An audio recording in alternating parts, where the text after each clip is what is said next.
네, 오늘도 두 분의 전문가와 함께 사건, 사고 소식 살펴보겠습니다. 네, 배상훈 서울디지털대학교 경찰학과장, 손정혜 변호사와 함께하겠습니다. 네, 안녕하십니까? 안녕하세요. 자, 먼저 고준희 양 사망 사건부터 짚어보도록 하겠습니다. 앞서서 단신을 통해서 전해드렸습니다만은 준희 양의 아버지 그리고 또 내연녀가 폭행을 한 것으로 이렇게 드러났습니다. 자, 이게 이제 경찰의 진술 과정에서 준희 양의 아버지가 밝힌 내용이죠. 예.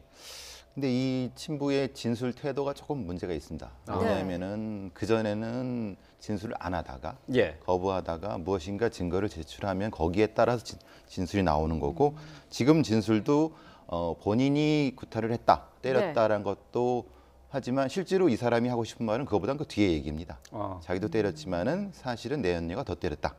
그 얘기를 더 하고 싶었던 거죠. 그러니까 그 얘기를 하고 싶어서 앞에를 끊어드리는 것 같습니다. 말하자면은 저 사람의 지금 진술 태도 자체가 매우 수동적이고 회피적인 부분이라는 건데 분명히 그건 왜냐하면은 분명히 갈비뼈가 부러진 건 맞고 그것이 외력에 의한 것도 본인이 부정할 수 없는 상태에서 이 책임을 다른 사람과 하려고 하는 그런 태도로 보여지고요. 그 부분 때문에 근데 문제는 이것이 이제 사망의 직접적 원인인가에 대한 부분은 다른 문제가 될 것 같고요.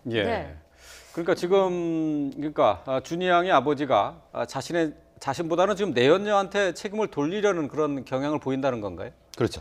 왜냐하면 지금 상태로 봐서는 본인과 내연녀의 어머니랑 유기했다는 거 처음에 얘기를 했고요. 그때 왜 내연녀가 같이 있었다고 얘기하지 않았을까에 대한 것이 사실은 굉장히 큰 의문입니다. 그것은 이 두 사람 사이에 어떤 이유가 분명히 존재할 거라고 생각을 하고요. 지금 상황에서는 이제 서로 책임을 떠넘기는 상태가 돼버리는 겁니다. 그렇기 때문에 핵심적인 포인트가 그 둘 사이의 관계가 무엇인가를 지금 파악해야 될 것이라고 보여집니다. 네. 그리고 이 딸의 몸에 이상이 있는 것을 알았지만 병원에 데려가지 않았다. 방치한 정황도 드러나고 있죠. 그러니까 이렇게 얘기를 한 겁니다. 이 고준희 양이 발이 접질려서 고름이 나올 정도로 발목 부상이 있었고 종아리도 심하게 부어 있었는데 그걸 병원에 데려가지 않았다는 겁니다. 아마도 우리가 적절한 치료를 하지 않고 아동학대 의심을 받을까 봐 병원에 데려가지 않았던 것으로 보이는데 그렇다고 한다면 발목에만 상처가 있었겠느냐라는 생각을 지울 수가 없고요. 손과 발로 폭행을 했다고 하는 것인데 사실은 아이를 발로 폭행을 했을 땐 심각한 부상이 남아있거나 멍이 남아있을 가능성을 배제하기 어렵죠. 아무래도 그런 점들을 숨기기 위해서 적절한 치료를 받지 못하게 한 것으로 보이고 원래 고준희 양이 갑상선 기능 저하증이 있었죠. 그래서 3개월마다 한 번씩 주기적으로 병원을 가서 약을 타서 약을 적절하게 처치받아야 되는데 이 아버지 친부는 한 번도 간 적이 없다라는 사실입니다. 아마도 이런 부분들까지 염려해서 고준희 양의 어떤 치료를 막았거나 방해하지 않았을까 생각이 듭니다. 지금 그 경찰 조사 이제 나오는 것으로 이를 토대로 해서 판단을 해 볼 때 지속적인 아동 학대가 있었다는 것을 조금 유추해 볼 수 있을 것 같아요. 이런 경우에는 어떤 혐의가 적용이 됩니까? 실제로 유추가 아니라 적절한 치료를 받지 못하게 한 것은 아동학대의 치료를 제대로 받지 못하게 한 방임에 해당되고요. 폭행은 폭행의 그 정도를 자세히 봐야겠지만 아동학대의 그 신체적 폭력에 해당합니다. 나아가서 경찰이 밝혀야 될 것은 이 학대로 아이를 죽음에 이르게 한 아동학대 치사가 성립하는지 마는지 여부 이 부분을 밝혀야 될 것으로 보이고요. 아동학대라는 건 한 개의 죄가 아닙니다. 예를 들면 어제 때리고 오늘 때리고 일주일 있다 때리면 그 자체가 하나의 별도의 범죄가 되기 때문에 일자와 어떻게 때렸는지를 경찰에서 이렇게 특정을 해서 공소사실인 범죄 사실로 특정을 해야 되는 역할인 거고요. 현재 그 부경걸과 갈비뼈 3개가 부러졌다고 하는데 그것이 폭력으로 인해서 부러진 것인지 지금 친부하고 이 계모는 심폐소생술을 하는 과정에서 생긴 그 부분이다라고 얘기를 하고 있는데 그 경위를 밝히는 게 중요해 보입니다. 경찰도 살해 혐의에 대한 가능성도 지금 열어두고 수사 중인데요. 경찰 관계자 이야기 들어보겠습니다. 살해로 이렇게 의심을 받고 있으니까 그걸 회피해서 때렸다고 하는 거 아니냐 이런 또 어떤 반문이 나올 수 있는데 그 부분에서도 확인이 필요하다고. 살해로 의심을 받고 있으니까 이것을 회피하려고 때렸다고 하는 것 아니냐라는 의심이 있다고 하는데 이게 어떤 내용인가요? 살해와 때렸다는 부분은 다른 건가요? 기본적으로 이제 본인의 진술 태도 자체도 증거가 나오니까 거기에 따라 가는 거고요.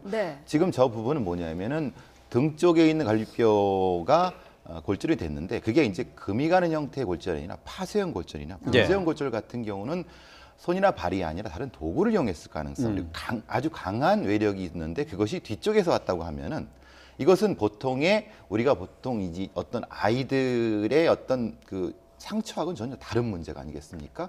말하자면 어떤 의도를 가지고, 그러니까 죽이려는 의도를 포함해서 강한 어떤 이 타격을 줄 수 있는 의도가 있는, 네. 그렇다고 하면 이건 살해의 의도가 보일 수 있다는 거죠. 등 쪽에 있는 갈비뼈이기 때문에 글쎄요, 지금 고준희 양의 아버지 같은 경우에는 심폐소생술을 하다가 갈비뼈가 부러졌다 이렇게 얘기하고 있는데 그 관련성이 있는 겁니까? 그건 전혀 없습니다. 왜냐하면 심폐소생술을 뒤에서 하는 게 아니라 앞에서 하거든요. 앞에서 하면 갈비뼈 안쪽 이쪽이 합니다. 그럼 안쪽에 있는 갈비뼈가 부러질 수는 있습니다. 그런데 뒤쪽에 있는 등뼈와 연결된 뼈가 부러진다는 것은 각도가 다릅니다.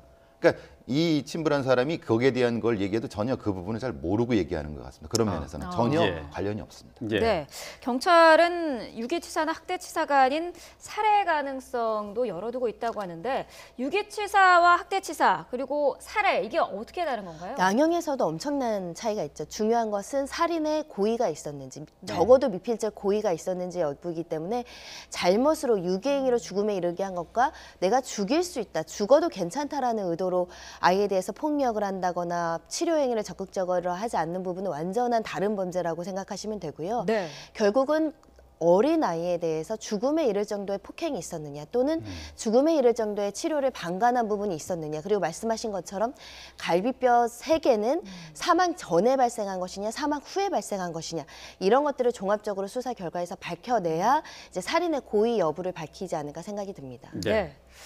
그런데 이 준희 양의 아버지는 동네 주민들에게는 자상한 아빠로 이렇게 알려져 있다고 해요. 그리고 이제 실종 신고를 할 때도 상당히 그 경찰들이 그 진실성이나 이런 것을 의심하지 않았다고. 그러니까 울면서 실종 신고도 했었다라고 이렇게 알려져 있는데, 자, 좀 이해하기 힘든 부분입니다.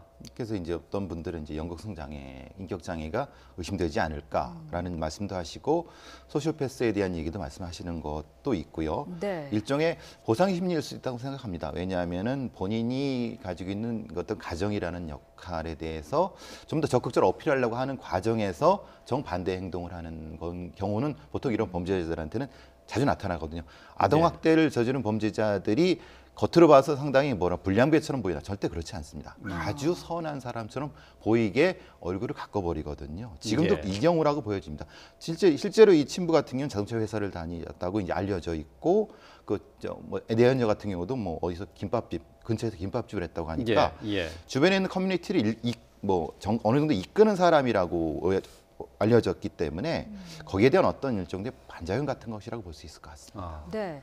가정에서 보여주는 그 자상한 아버지의 모습하고 또 밖에서 보여주는 모습이 얼마든지 다를 수 있다는 얘기인가요? 예, 충분히 다르죠. 왜냐하면 본인이 원하는 가정과 자기가 거기에 도달하지 못하는 자기의 모습이 괴리가 생기면 괴리가 생길수록 폭력의 상태, 분노의 상태가 멀어지거든요. 네. 지금 이 준희 양의 친아버지의 이야기가 진술이 계속해서 좀 바뀌고 있는 부분들이 있는데 앞으로 가장 중요하게 밝혀져야 될 부분들이 있다면 어떤 것들이 있을까요? 사망 직전의 행동입니다. 왜냐하면 지금 목격자 진술 체면 조사 결과는 며칠 전에 봤는데 이렇게 아주 심각한 부상이 있거나 아파 보이지 않았다는 거거든요. 그럼 그로부터 며칠 만에 어떠한 급격한 외력이 있었는데 아이가 죽음에 이르게 됐을까, 또는 어떤 질병으로 인해서 죽음이라는 결과를 가져왔을까, 이걸 밝히는 게 굉장히 중요하고, 그 과정에서 사인이라고 하죠. 예를 들면 여러 가지 외력이 발생할 수 있는데 그 외력의 종류가 무엇이냐에 따라서 어떤 방식으로 살인을 했는지 또는 어떤 방식으로 학대를 해서 죽음에 이르게 했는지를 명확하게 밝히는 게 중요하고요. 현재로서는 지금 사체 유기하고 위계에 의한 공무집행 방해로 구속영장이 발부됐는데 수사기관에서 이거 이해 학대라든가 살인의 고의를 밝히는 게 정말 중요합니다. 네.